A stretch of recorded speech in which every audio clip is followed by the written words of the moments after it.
Hi, you're listening to When Isabel Met Aviva, a podcast about rom-coms, female-driven screenwriting, and how to break into the entertainment industry. I'm Aviva. And I'm Isabel. And thanks for tuning in, guys. Today we have a guest episode that we are excited about, per usual. And today we are bringing on actually my producer of the project I've been writing this past while. And we're so excited because her filmography is incredible.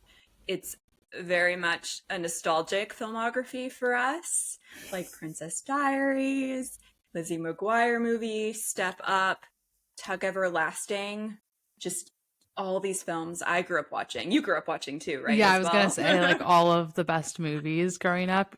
She worked on Freaky Friday too, which was like one of my favorite movies when I was a teenager. Same. And even when I rewatched that one in more recent years, it still holds up. It's still funny, even for adults. I love that one. Raising Helen. Yeah, I have Raising like Helen. memory of watching it sleepovers. Like these were my core movies. So when we started working together, it was super exciting. Just it almost felt like I had manifested her or something, because literally just all my favorite films from childhood. So yeah, we're excited to talk to her. She's also in the Christmas world as well. That seems to be a theme this on our podcast right now. So her name is Karen Glass, and we are about to chat with her. So let's get started. So we have Karen Glass here, and we're so excited to chat with her. And yeah, I've been working with her for a while on my script, and it's been so fun. And we're excited to chat with her about her filmography. Yay. It's so nice to meet you, Karen. Thanks for taking the time to chat with us today. Hello, ladies. Good morning or good afternoon or wherever this is airing. Yeah. Hi. Hi there. Hi. This is Ken, very do you meta. guys remember? Yeah, right. Very meta because in the script in which Aviva has been writing that I'm helping her develop, there's actually a podcast moment in the script. So this is a meta moment for both of us. That's true. This is meta. I love that. So how did you guys meet? I think Aviva's told me a little bit. So this is such a good meet cute. So I found her. I saw her posting a lot of things on Twitter about rom-coms and maybe some Jewish things. I don't remember, but I just thought, oh, this girl sounds really fun. So I contacted her. I think I DM'd you. And I feel like a moron saying DM'd because I'm 1,000 years old. But anyway, I DM'd you. That's what you say. And then she can tell her side of it. But and then Aviva sent me a bunch of her scripts to read because I wanted to sample her writing. And I thought the script showed a ton of promise in terms of she had a unique voice. There was a fun energy to them.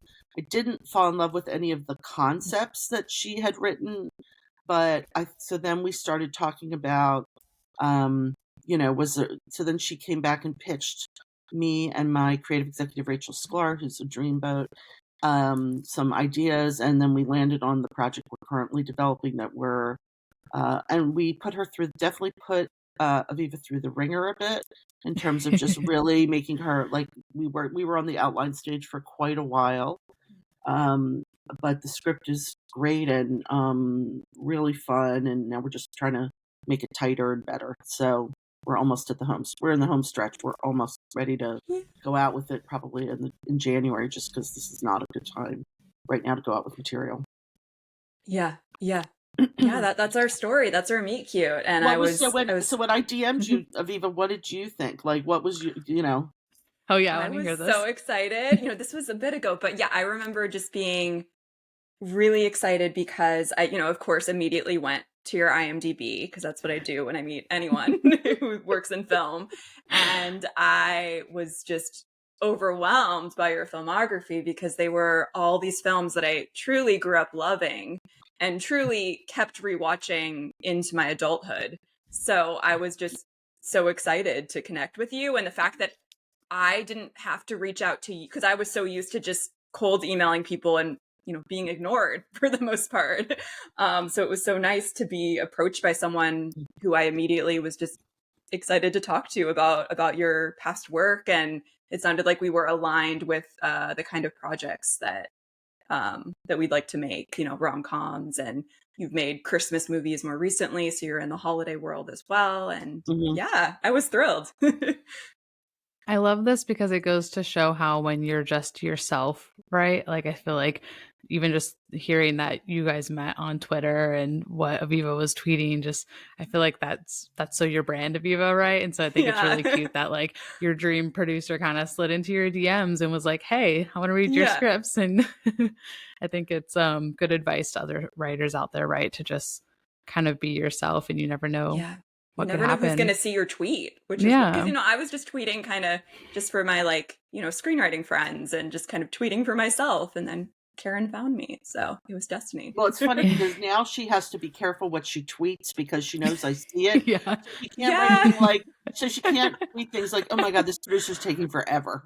She's like, "I hate producers. I hate notes." She can't do any of that. Really genuinely a really positive experience. And yeah, I'm really excited with what we've come up with. And even though, outlining did take a long time, it's been really helpful because this has been my first experience developing something from scratch with professionals. And I honestly, even though it does take more work, I think it's ultimately going to be a better script because um, we did so much pre-work before I actually, opened a script Yeah. page. So And I also really want to say, appreciate that. and I know we may get to this, but I also want to say in terms of process, for Aviva being so inexperienced in this process, she's done a great job both taking the notes in the spirit in which they're given, not, a lot of writers, particularly early in their career, um, bristle and feel attacked.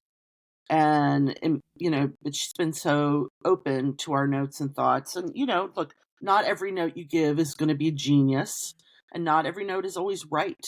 Yeah. Part of the skill you acquire as you go along in your screenwriting career is learning how to graciously accept notes, ask questions so you understand the notes, because sometimes somebody may be giving a note that's on the face of it the right note, but there may be something underneath the note that they're trying to get to that they don't even understand or can't articulate.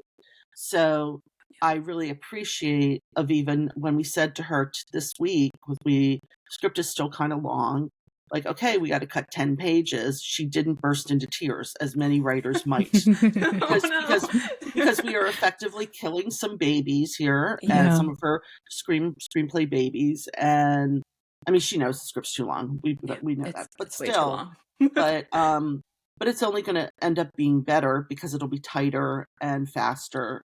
Um, and so I think that'll. But I feel like your graciousness with which you're receiving the notes is a really good thing to think you're going to be in good stead as you move along in your career, because that's, taking notes is hard. It can be Yeah. hurtful, and nobody likes to be criticized, and we try to always do it kindly and make it about the work. But not everybody gives notes great, and a lot of people don't take notes great. Like I had a situation where I had a writer I'd been working with for a long time, and he pitched us an idea. We said, yes, we really like this idea. And he gave us the first act of the script, and we thought the tone was really off, and he just thought we were wrong. And so we broke up, we just didn't proceed. Wow. So, but you know what? He found somebody else to do it with, and I'm sure it'll be fine. But so you have to, Yeah. look, you have to trust who you're working with, and not look. It's And you have not to, always a yeah. match, and it's not always a match, right? Yeah.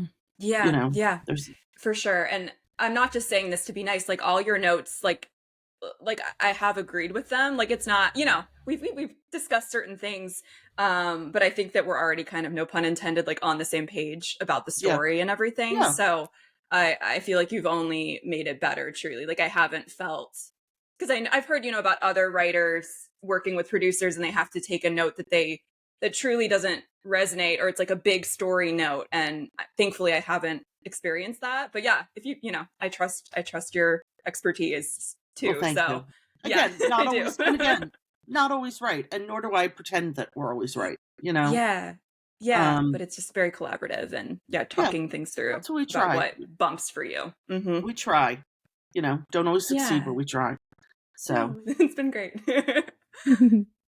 Karen, do you have a favorite part of the development process? And I was also wondering if you could clarify for us, is this your own production company and are you developing it with, I think you mentioned a Rachel. partner that, yeah, Yeah. Rachel.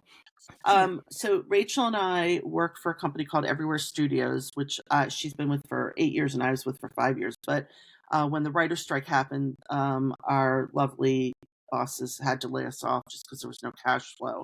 So this project is one which will be on the umbrella of Everywhere Studios. We did not get rehired just because it's a long story, but basically, so I'm working independently as a producer right now, but this project actually will fall under the auspices of Everywhere Studios when the time comes to go send it out, which is fine. It sort of doesn't matter. Because Tom's great, and we're even though we're not officially working together anymore, we're still collaborating on the things that we have in our slate. So, my favorite parts of the process there are probably three. One is maybe four.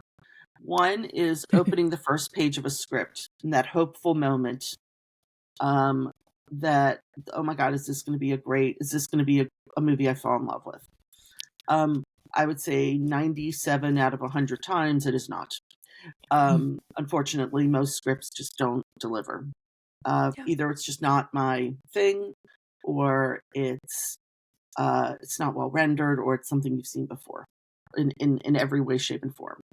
Certainly in rom-coms, you can have seen things before, but how it's executed and who the characters are have to feel like something interesting. And that the writer has something to say about, falling in love and finding your person and all that. One of the things I really like about what we're working on with Aviva is inherent in the concept of what she's writing is a love philosophy, which I love that. I feel like the best rom-coms do that. So the first page, finding an idea I love, particularly like when I've done a lot of book adaptations, to finding a concept that I think is a really strong, high concept idea. And then reading, when you're actually developing a script, reading that first draft and seeing how the writer took the concept or the notes or the development and turned it into, actually made it work. And then selling the project. That's obviously one of the most important moments in development, when somebody else says, we agree with you. This is really great. Yes, let's put this on a track to make this movie. I will also say the process of creative problem solving I find very satisfying. And, sitting in a room or sitting on Zoom and sort of knowing that there's something that needs to be solved and sort of talking it through with a group of smart people, creative, smart-minded, like-minded people, is also really fun and satisfying. And feeling like, oh, I helped make this better, as a producer, oh, I helped make this better is, I feel like that's my job, is to help writers get to the next level in what they're writing. So I have lots of different ping moments. The worst moment as a producer is when you read a script that you've developed and it's bad, and you're just like, oh my God, and you just don't even know where to start. That's painful. But it happens. Sometimes you've put the wrong, sometimes you put the wrong person. Producing is also about casting, and I don't mean actor casting. Is finding the writer who's going to do the good job, the right writer with the right idea or the right concept, if it's something you've brought together rather than bringing it to you. And sometimes it just doesn't work. Sometimes you've missed, and that happens. Yeah. You kind of have to bet on people based on their past work, I guess. Yeah. And again, it's not always there's right. some risk, I guess. Yeah. And, hopefully you get it right more than you don't. But certainly when I was a studio executive, you're managing 30 projects. They're not all going to work, right? They're, you're going to have, and one of the things that I have learned since, is when I worked at Disney for a number of years, and I was a studio executive in the live action film group. And I learned sometimes you've picked the wrong person, and it's kinder to just move on sometimes. Because what I would do is I would work for months to try to fix what wasn't working, and it was broken. And it was, so you're putting the writer through terrible stress, and you're putting everybody through the ringer trying to fix. Sometimes stuff can be made better, but sometimes you really just have the version of the movie they're writing is just never going to get made. And so even though it's hard to say to somebody, look, we're going to have to move on. And this is when it's like an assignment, not something somebody necessarily is their own project. But that's hard to say to somebody, look, we're going to have to move on. But sometimes that's the kinder thing, because then you're going to put them through months of torture trying to make something right that is never going to get right. I didn't really learn that, I have to admit, until after I was an executive. And I wish I had known that. I wish I'd had the courage. I thought I was being kinder by helping somebody try to fix it. And in some ways, that's more torturous. Yeah, that sounds tough for Yeah, sure. I can see that. Yeah. So you're mentioning Disney, which we would love to chat with you about, because a lot of those nostalgic projects were from Disney. I'll give you you want my trajectory? So yeah, that'd be great. I'm born and raised in Baltimore. Went to college in Philadelphia. I went to UPenn. Majored in history, American history, and accounting, because apparently I never got out of the letter A's in the course guide. And and I was interested in a lot of different things in college. I was the head of the student entertainment group, meaning we ran a film series, and we had a cafe, and we did musicals and music shows and things like that. And I always loved movies and television growing up. I was the girl who did her calculus homework in front of TV watching the Brady Bunch, and which was not good for the Brady Bunch or for my calculus homework. And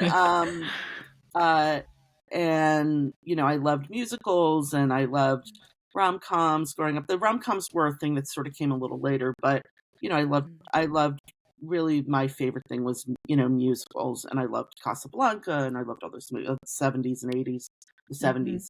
And as a family, we went to theater a little bit. My parents didn't have a ton of money, but my mother definitely exposed us to musical theater early on, and things like that. And we were all my sister is a musician still.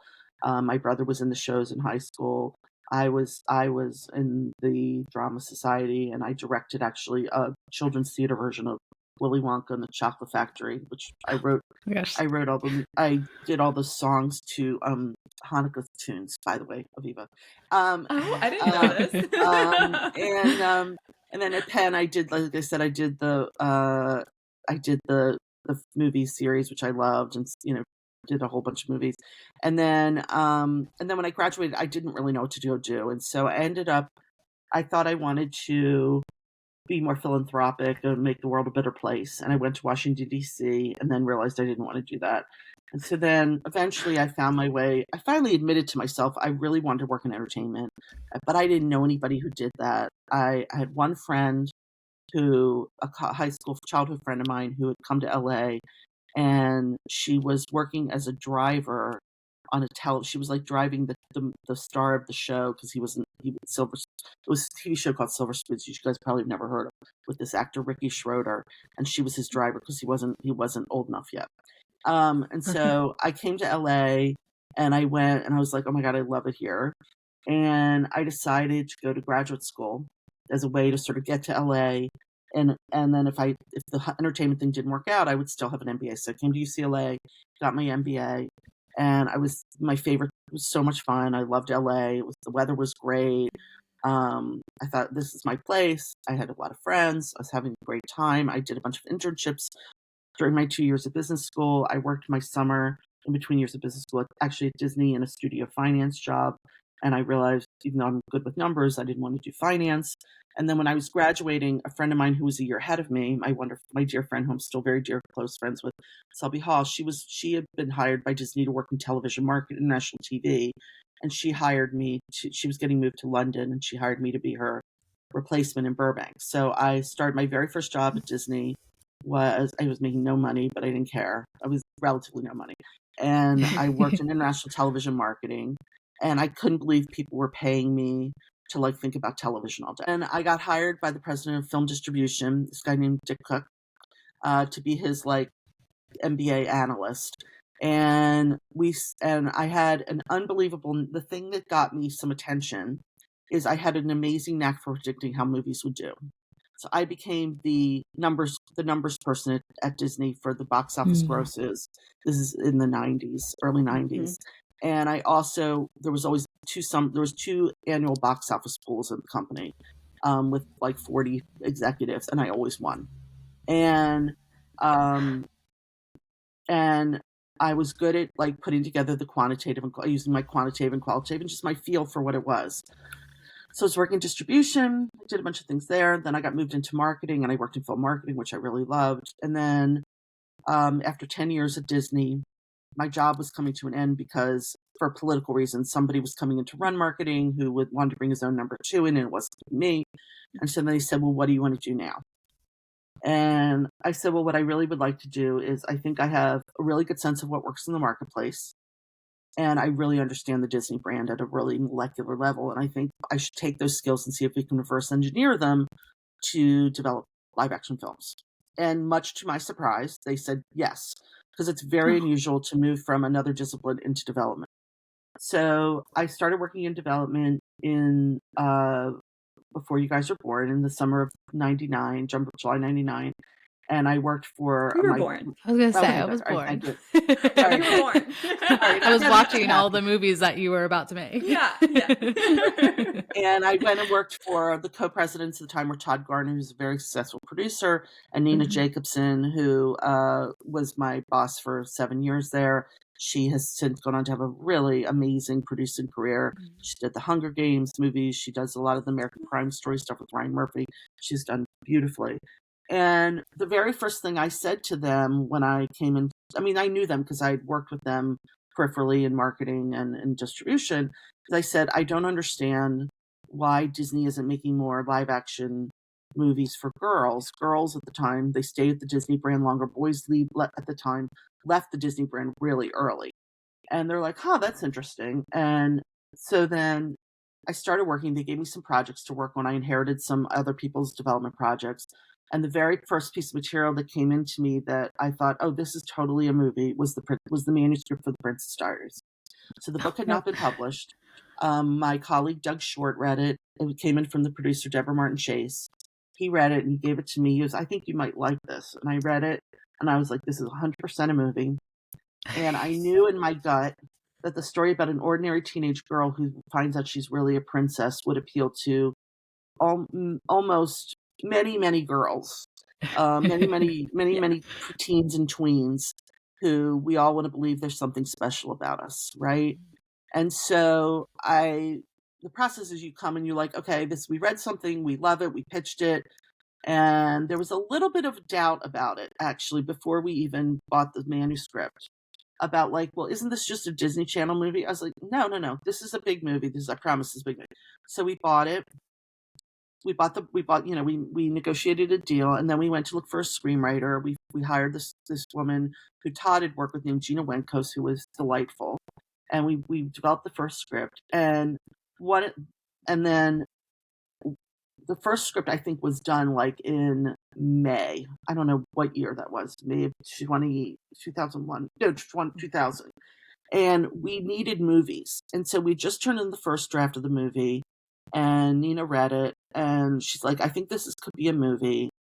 And then we had to do some convincing to the senior management at the time that why this was not a Disney Channel movie. And when we were developing the movie, I'm not making this up. We always said, wouldn't it be amazing if we could get Julie Andrews to play Queen Clarice? Because she was my idol. Sound of Music's my favorite movie. And we all laughed. We're like, ha ha ha ha. And so I'm a segue. So then before we turned the script in to the first draft of the script, Peter Schneider. So Peter Schneider's this guy who was at Disney Animation for years, and he got made president of the studio. He hated that job, and he lasted, I think, a year and a half. But he and I knew each other pretty well. And he called me. He said, hey, Julie Andrews is coming by, because he knew her. And would you like to join the meeting? And I almost, I'm not going to use profanity on your podcast, but I was like, does the Pope, is the Pope Catholic? I was just like, oh my God, seriously. Yeah. So I was so excited and so nervous, and I couldn't believe I was going to meet her. And really, after I met her, I thought, like, okay, I can move back to Baltimore now. I'm done. One of my Hollywood dreams has been fulfilled. So Peter and I sat, and it was just like a hi, how are you, Julie? What's going on? And Peter said, you can pitch her the Princess Diaries. So I told her about the movie. I told her, we're developing this movie, and there's a role for you. We would love for you to do.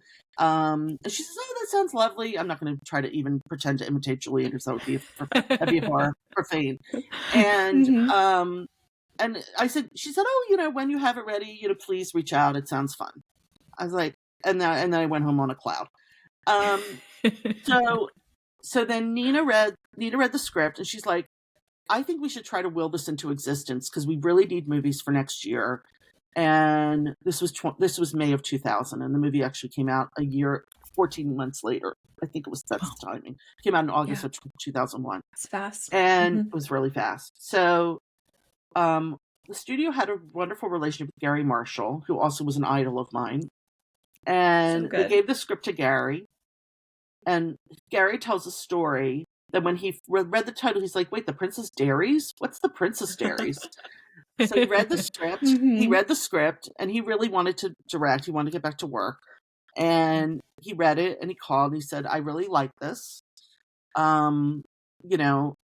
had a meeting with him, and he said yes. So again, it all happened it was very serendipitous, because I always thought, wouldn't it be great if we had Gary Marshall and he finds some unknown girl who's going to go on, to be the next Julia Roberts, and wouldn't it all be great, right?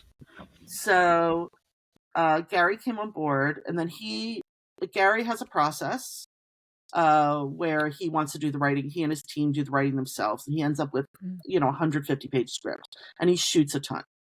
So then we start doing the casting. And we had also, by the way, when we'd been developing the movie, we knew we needed I don't know why we knew this. We thought, wouldn't it be great if Gary Marshall directed this? And maybe we had targeted it for him. I don't remember. But we need a role for Hector Elizondo, who's always plays a sidekick in the movie. So his character, whose name I'm not remembering off the top of my head, the bodyguard, Julie's bodyguard in the movie. Yes. So anyway, so we start the process. He goes off and does his pass on the script. And then, but I will say the script that we shot is very much the script that Gina wrote in structure. He added comedy. He added some things to it, but very much, the training sequence, for Princess Diaries 2, what was written and what Gary shot were a little different. A little bit different. There was some stuff he added, some stuff that I cringed at, but then I recently rewatched the movie and thought, okay, all right, I get it. So we started production. So we cast. Julie said yes, and Hector was in, and then they found Anne Hathaway, and we were all so excited.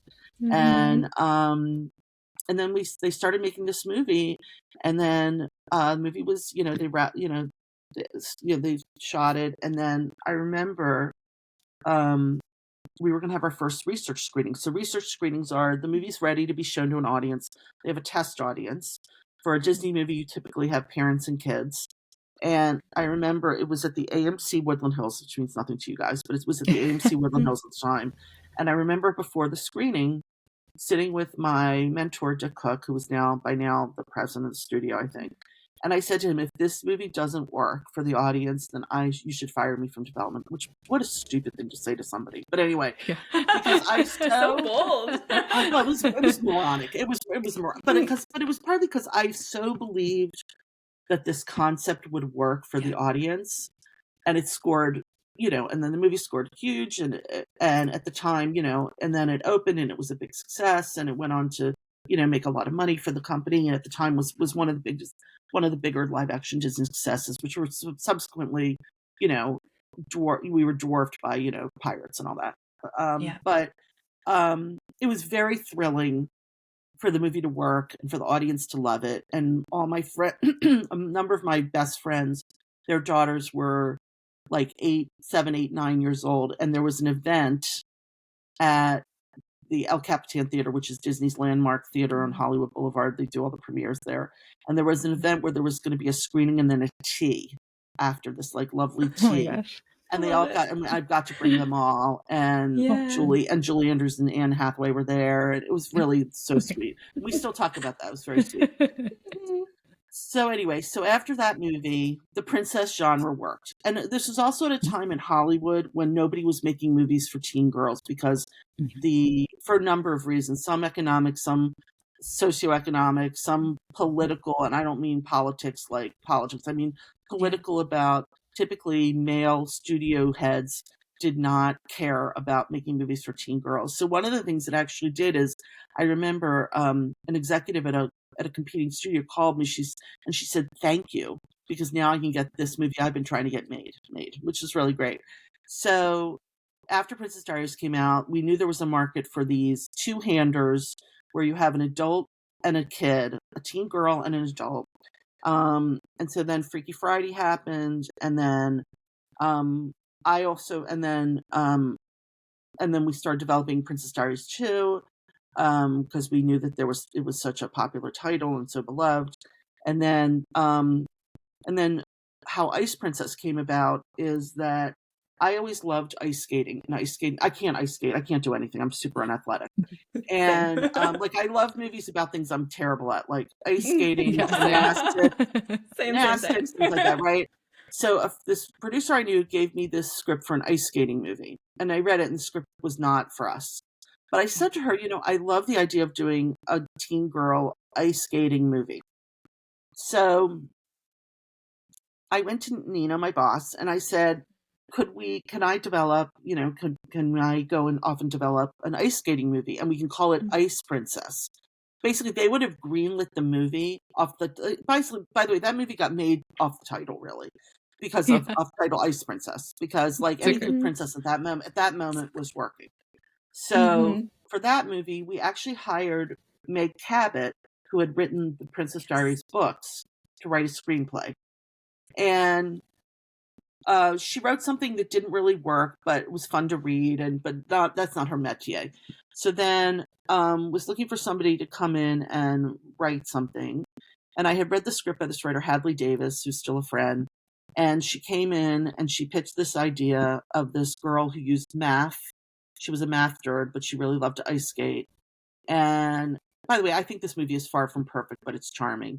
And it was a math nerd who help girls figure out how to skate better by using, geometry or physics or whatever it is, or calculus. I don't know.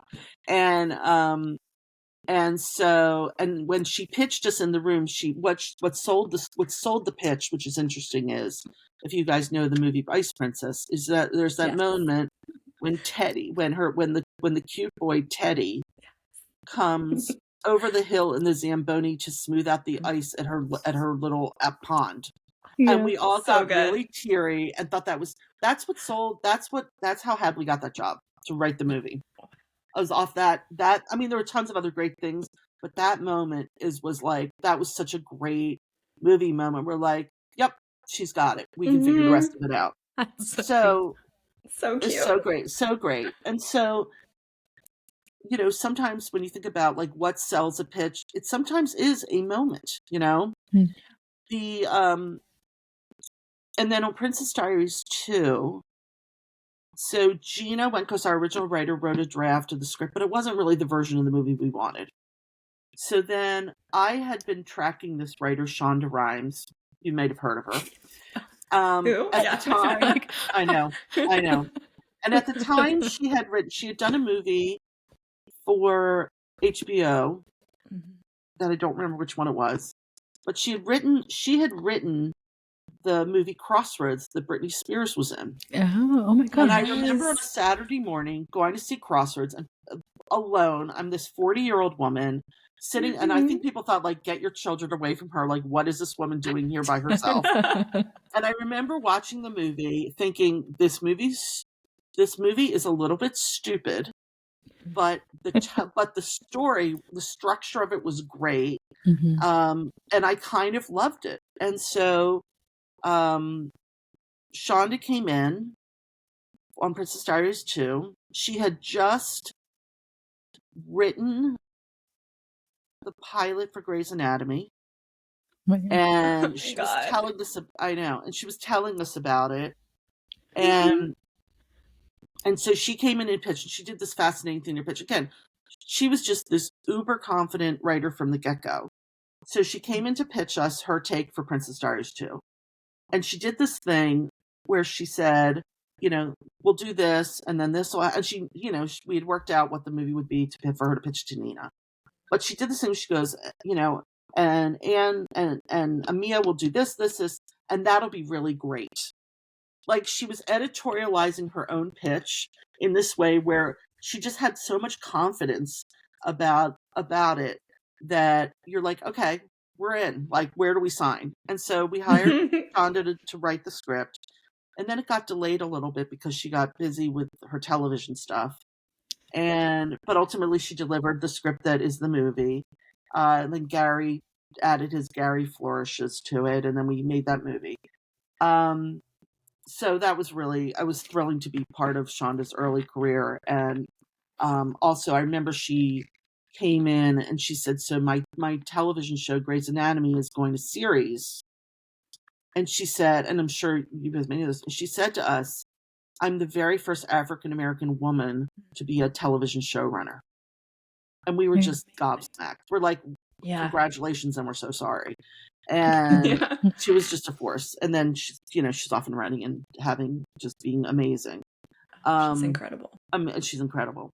So now I made the Lizzie McGuire movie, and I had no idea it had any like cultural resonance until about 7 or 8 years ago. Someone asked me to come speak to a group of students at a film school in North Carolina and talk to them about, being a producer, or what, I don't know, talk about whatever. Yeah.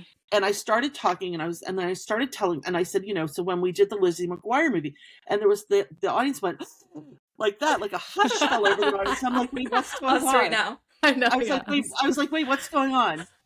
And I had no idea that the movie had so much staying power. So how 100%. That movie came about is the TV show was a juggernaut on the Disney Channel. And they decided they wanted to take advantage of Hilary Duff's rising popularity. And they wanted us to make a live action, do a movie with her. So that movie came out in October. I don't remember what year. We started developing it about a year before that. It was the shortest. It was like, my bosses came in, they're like, we need to make a Lizzie McGuire movie. You're making it, which I was happy to do. But it needs to be in theaters in a year, or a little more than a year. I can't. And I was like, okay. So, I watched the show and I thought it was adorable. I really liked it. And the producers brought in this writer who is a writer from the show. This woman, Susan, whose name forgive me, I'm not going to remember. I apologize, Susan. And I pitched the idea. So I said, here's what we should do. I always loved these movies that were made in the 1960s that were some were with Sally Field, some were with other actresses. One was Deborah Wally, and they were the Gidget movies. There'd been a TV show called Gidget. Okay. I watched it as a kid. You did. Really? So there was I saw a TV one show on the beach. Yeah. So there was one called Gidget Goes to Rome. And I said, we should have Lizzie McGuire go to a foreign city Mhm. and find love, and I don't know what happens from there.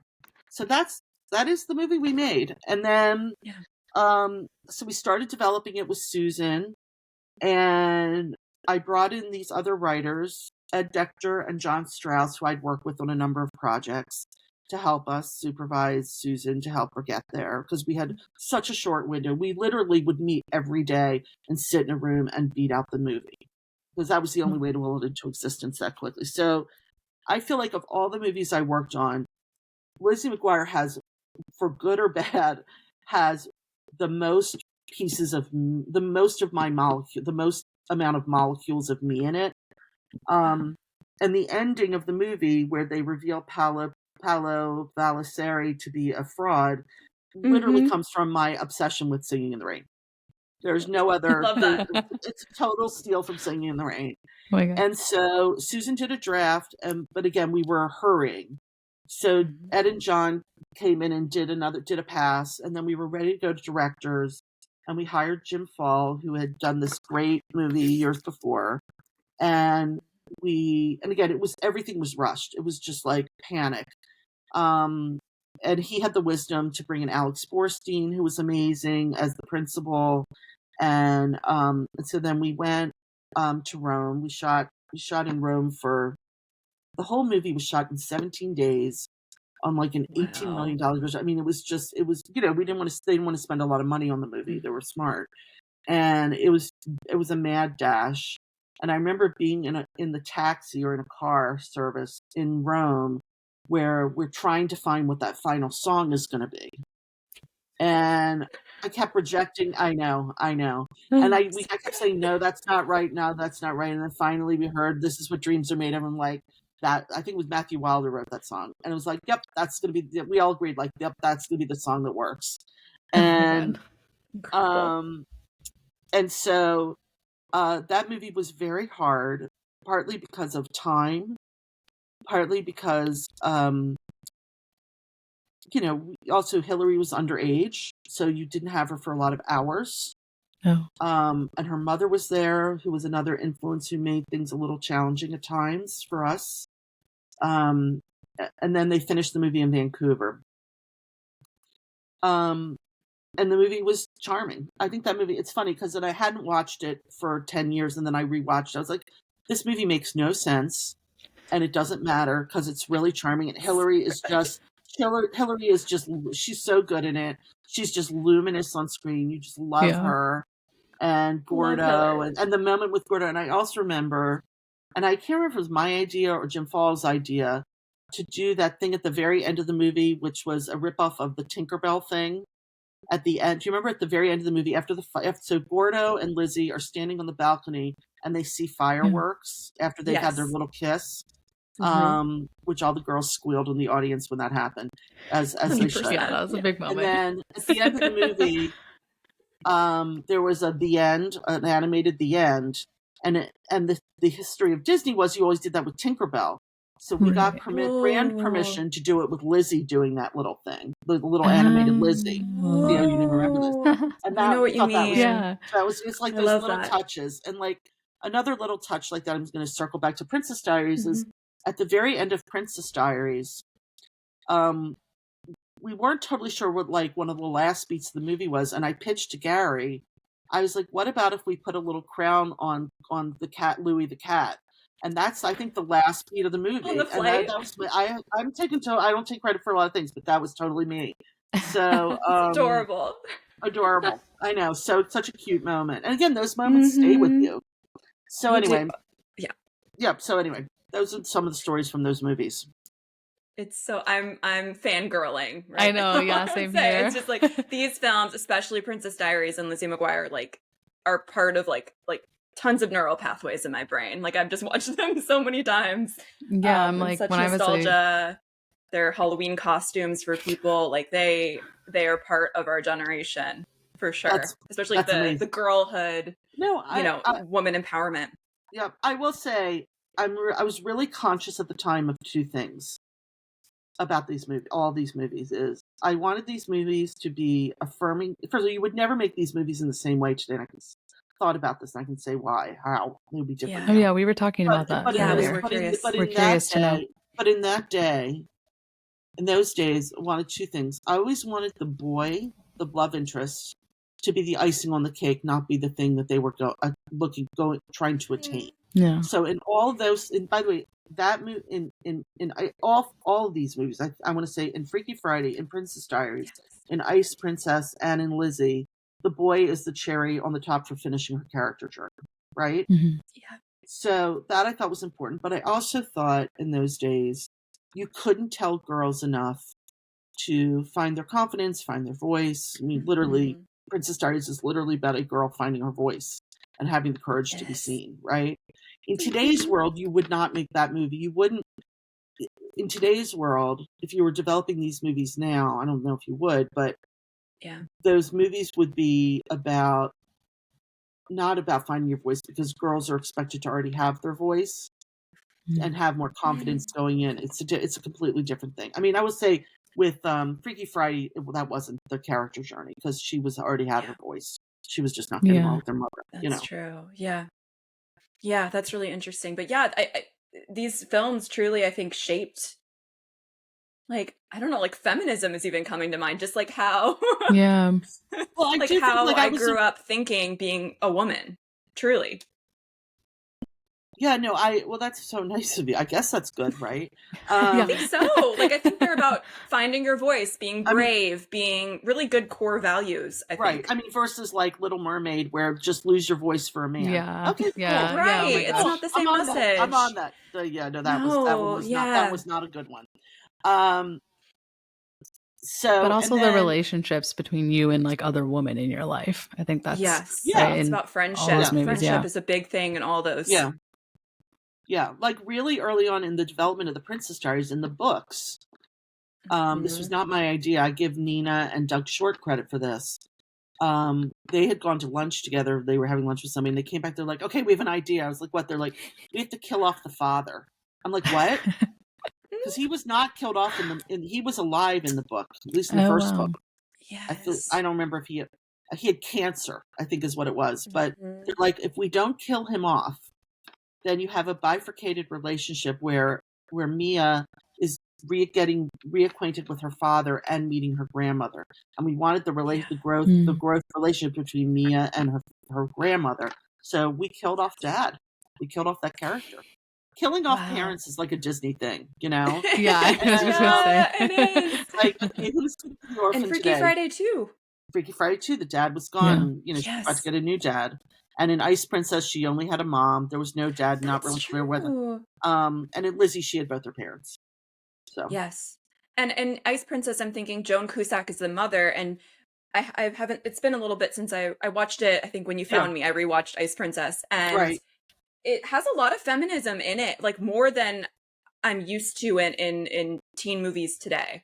Which I thought was really interesting. But it also has this weird message that I never quite could figure out, which is like, no, you should ice skate instead of going to Harvard. Wait, what? But I do love that. The Tiger Mom in me is not okay with that. But it's also about going through your dreams. She can go to Harvard later. Yeah. Right? Harvard or always. Yeah.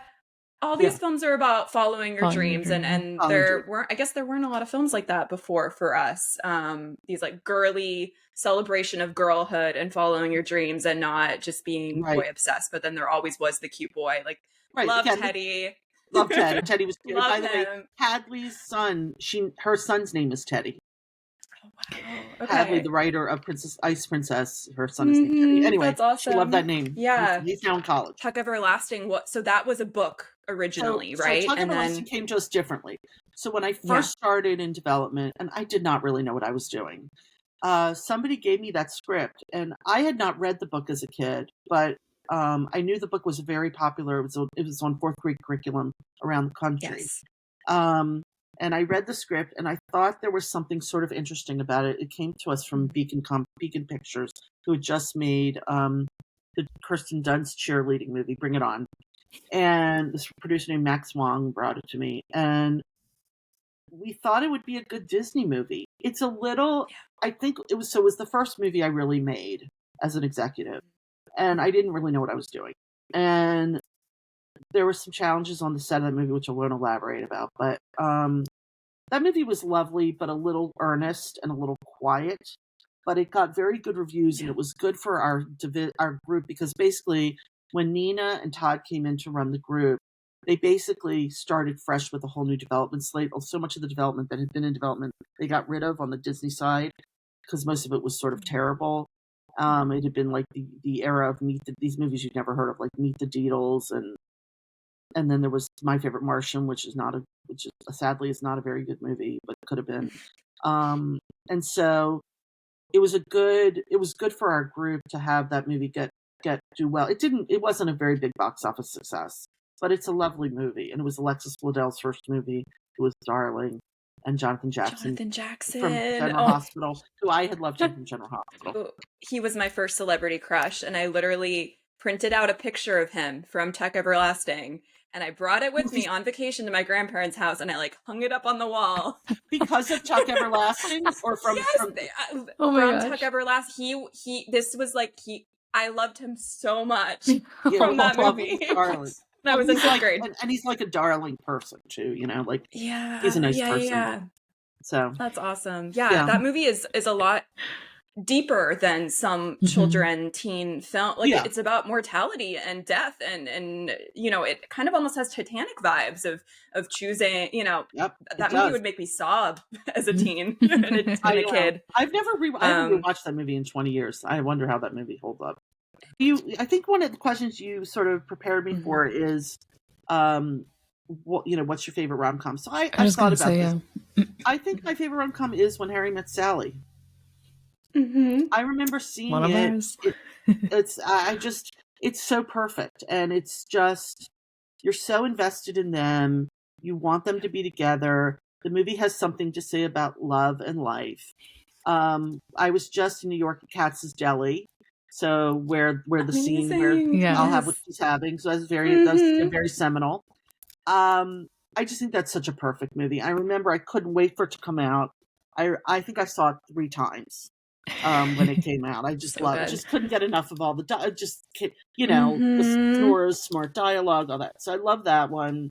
I think, though it's not a com. Dirty Dancing for me is one of my favorites. I've watched it 4,000 times.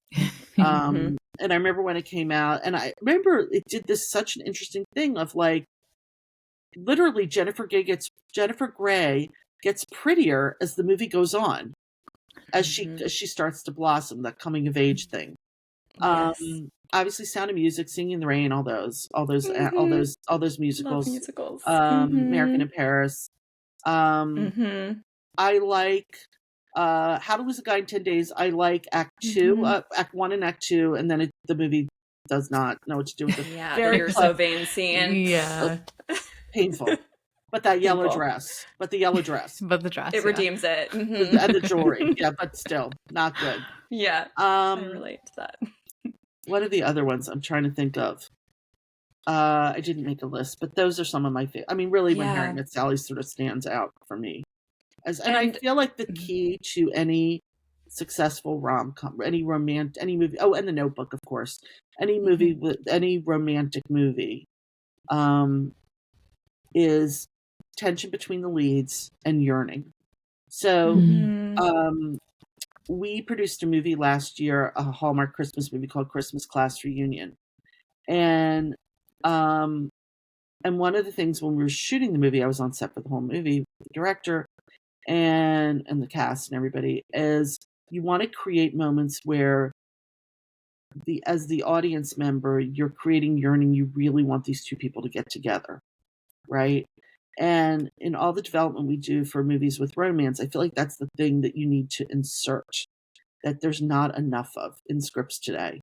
I'm going to do a sidebar here. So there's a TV show called Moonlighting that aired in the 80s. That was with Glenn Gordon Caron created it, and it's with Sybil Shepherd and Bruce Willis. And at the time it aired, it was this revolutionary show for about 100 different reasons, and I was obsessed with it in the 80s.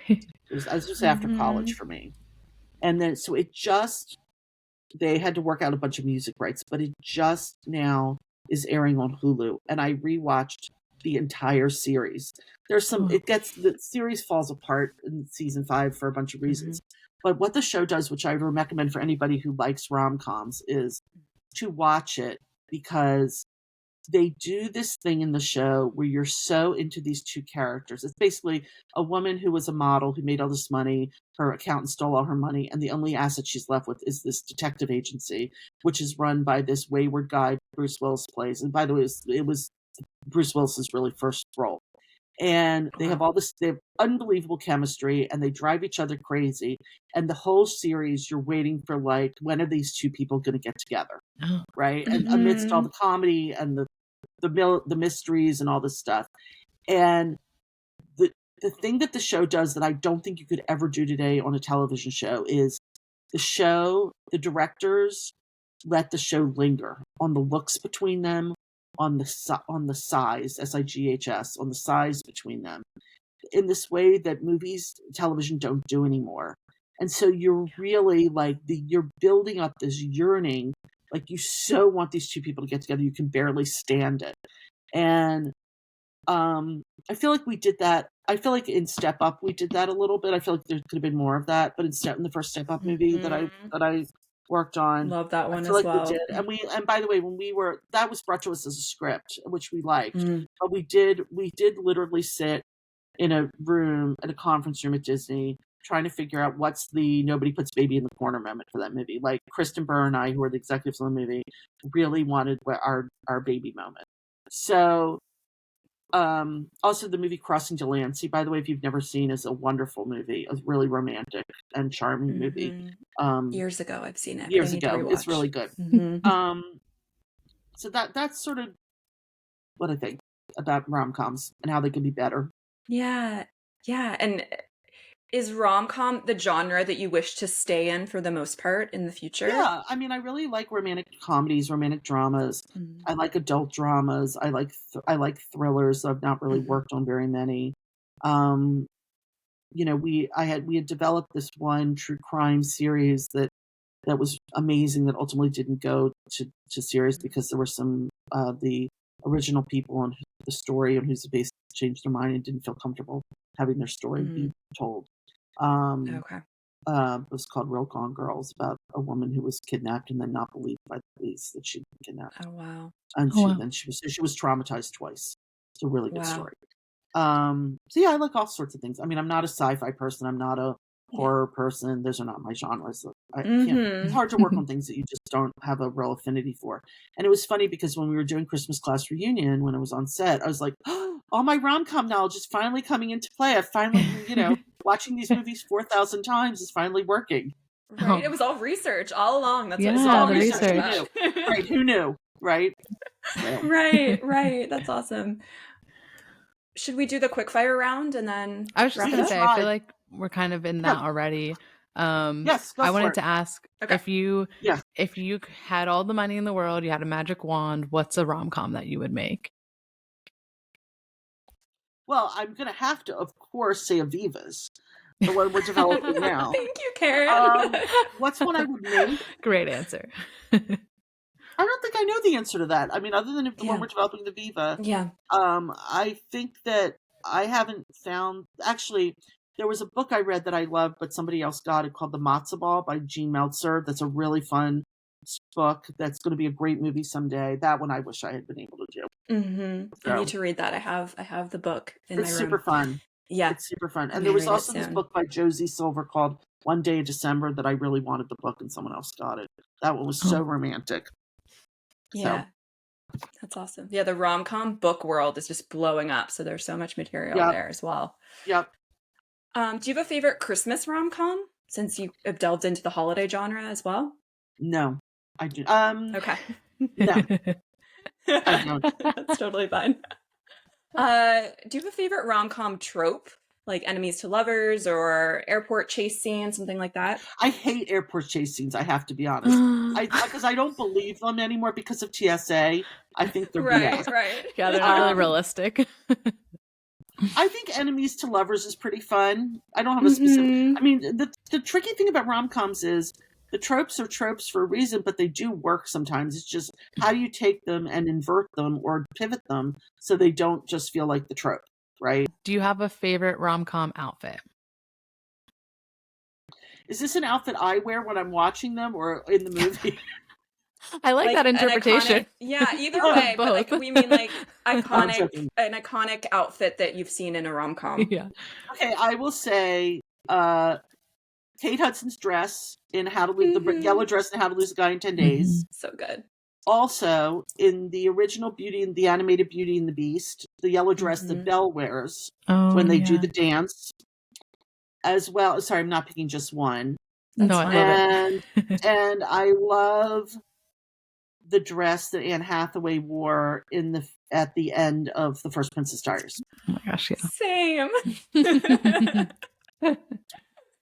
I didn't think I had any outfits that I cared about, but those I love. Yes, I love her final look, and when she does the foot pop in the foot garden, pop's amazing. The foot That's pop, all Gary Marshall. We haven't talked about the foot pop. That was love all. it. That was Gary Marshall. Gary Marshall did that. So iconic because it's true. It is so romantic. I agree. Do you have a favorite rom-com line or moment? Sure. I love the speech, not just the line, but the whole speech Billy Crystal gives at the end of When Harry Met Sally. When you realize you want to spend your life with someone, you want start. I'm not going to quote it correctly. And then in addition, I think that the Tom Cruise speech in Jerry Maguire is one of my favorite movies, and it's a little long, but it's really good. And he and Renee are so good in it. And the music in that movie is so good. Oh my God, that Springsteen song "Secret Garden," and so his whole speech about we live in a cynical world, and even though you completely has become its own sort of ridiculous meme and joke. When he first saw the movie, I inhaled my breath. That was a breath inhale. So that's the whole speech is great. Yeah, I don't love that she says shut up, you had me at hello. I didn't love her response because I think he had to work for it, but that scene's great. Yeah. Do you have any recent rom-coms that you've seen that you recommend? Moonlighting. I can't recommend Moonlighting enough. I'll be curious if you guys watch it, if it holds up for you. I mean, because again, I'm nostalgia watching it. So, and I will say the pilot's too long, but once you get past the pilot, it's fantastic. And then don't watch season 5. It's bad. We'll check it out. And I mean, you've talked about this already. So like, what are you working on? What's on the horizon for you? So I have a couple of projects we're working on, and I'm looking for more things to be developing. I'm hoping I'm gonna in the new year. Right now is not the best job market, so I'm hoping to go work for another company. But in the meantime, I have a bunch of projects, stuff that Tom and I are still working on that we developed. We have this great true crime thing called Murder of a Jewish American Princess. We're still trying to make happen, and then we have Aviva's script and a couple of other things that we're working on. A Hallmark project we set up called Leah's First Christmas, about a Jewish girl who gets to go to her boyfriend's super waspy parents' house in Greenwich, Connecticut, and it's horrible. And it's sort I want of to watch that. Yeah, it's fun. It's based on a book. It's a terrific book. So a bunch of stuff like that we're working on. Yeah, a lot of stuff going on. Awesome. Yeah. I was just going to ask if maybe you could leave us with some advice to, I think most of our audience are screenwriters. And obviously, like, you found Aviva on Twitter, but I'm kind of curious to hear your thoughts on like what can writers be doing right now? It is a pretty interesting time, right, for us to be writing and trying to get our work out there. What advice do you have? And I'm kind of curious, like, where you think the market is going. Like, what kind of stories are you looking for? What's selling? Like, what are people looking for? And I don't think I'm gonna be able to give you great advice for what I think is selling right now. I think that the marketplace is a mess. And at this exact moment, it's a mess. I think come the first quarter of 2024, we'll see how things, people are still going to need product and need content. But right now, the studios are still in they're in strip mining mode of their projects. You know, there's a bunch of stuff that was going forward that's now not going forward. It's not a great time. As a young writer, it's never a great time because it's all about, you know, how do you get attention? How do you get somebody to notice you? I don't have fantastic advice for like how to get yourself noticed. I just think keep writing, keep sharing your writing, take people's input for what it's worth. Don't believe your parents and your first cousins when they say your script is fantastic, unless they happen to be Scorsese's or some other you know, fabulous family. And just keep reading, keep listening to stories, you know, wherever you can and whatever you can, and keep watching. You know, find the things that you love that, and keep looking for that great idea. I mean, you know, Aviva probably pitched us 5 ideas.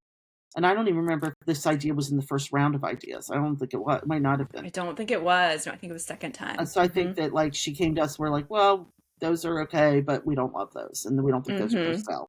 So, and it's I should also add, I hope it's okay to add this for Aviva, is I shared the draft of the script we're working on with a director friend of mine who loved it and thought like, he's like, oh yeah, it's too long and all that. But he thought like the core idea and the conflict between the two characters is great. Like he's just like, this is really good, which was nice to hear because it's so reaffirming for all of us to just get some fresh eyes on things. So I would say just keep trying to, you know, do contests. There's this thing I'm part of called Virtual Pitch Fest where people submit. I mean, I don't know, but it might be expensive. I don't know. People get paid. I've used it before. It's like $10 a pitch. Yeah. Oh, that's expensive actually. Is that $10 a pitch? We don't need you to can do get packages, but it's easy to spend a lot of money on that website. You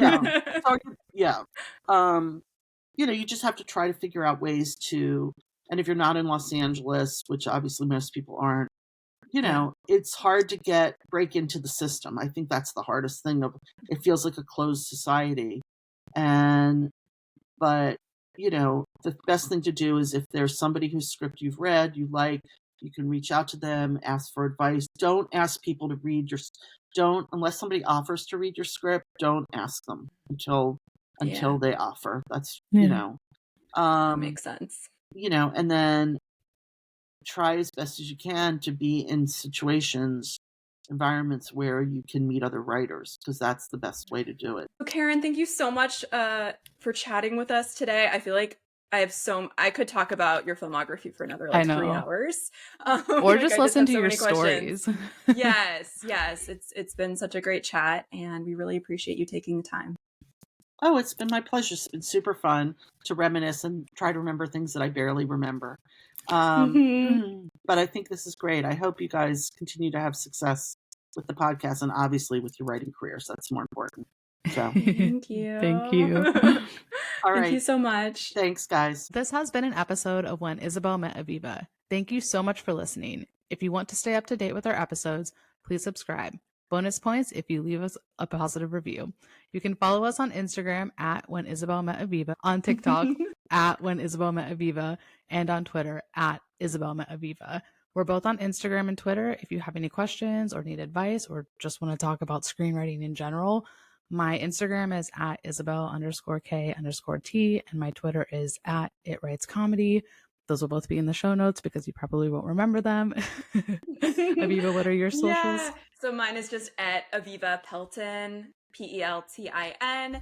And also, we should mention our website, www.whenisabelmetaviva.com. We're really proud of it. And yeah, you can chat with us through that portal as well. Awesome. Well, goodbye for now. See you next week. And don't forget to watch and read as many rom-coms as possible.